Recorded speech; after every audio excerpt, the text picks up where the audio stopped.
Bien, parce qu'après avoir passé des centaines d'heures à m'informer sur ce que j'appelle maintenant l'imposture du VIH égale SIDA, eh bien, il y a une chose dont je suis absolument persuadé dans ma vie, et ce sont même l'ombre d'un tout petit doute, que tous ces braves scientifiques appartenant à l'élite de l'élite, ces journalistes, documentaristes, tous ces lanceurs d'alerte qui ont été censurés d'une main de maître, et ce depuis 35 ans, sont pour moi clairement ceux qui ont tenté de nous crier la vérité.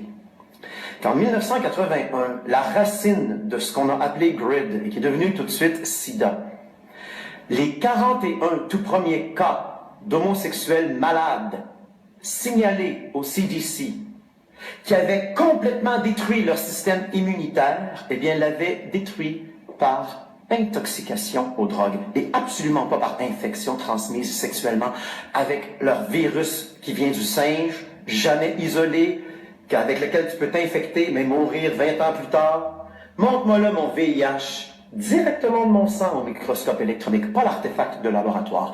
D'ailleurs, ces 41 gays-là qui s'étaient soi-disant infectés entre eux ne se connaissaient même pas tous.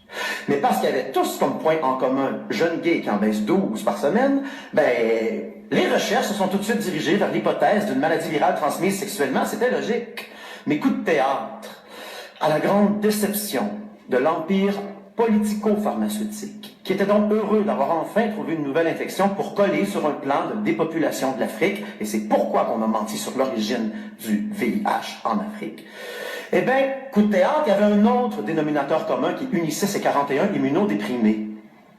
Régent, c'était 41 gars de club complètement intoxiqués aux drogues qui s'étaient défoncés pendant des années dans les bars gays des grandes villes des États-Unis, exactement où les premiers cas de sida ont été signalés.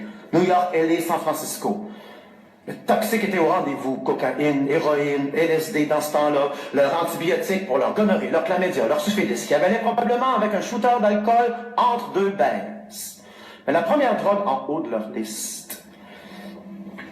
c'était le nitrite d'amyle. Et ceci a été démontré, même si censuré, que les plaques rouges du sarcome de Kaposi, première maladie emblématique de cette épidémie de HIV, qui était en fait une épidémie de mensonges, les poppers, l'inhalation, la racine de GRID qui est devenue SIDA, c'est l'inhalation excessive pendant des heures sur les pistes de danse de la drogue des gays. C'est pourquoi c'était des gays, les poppers.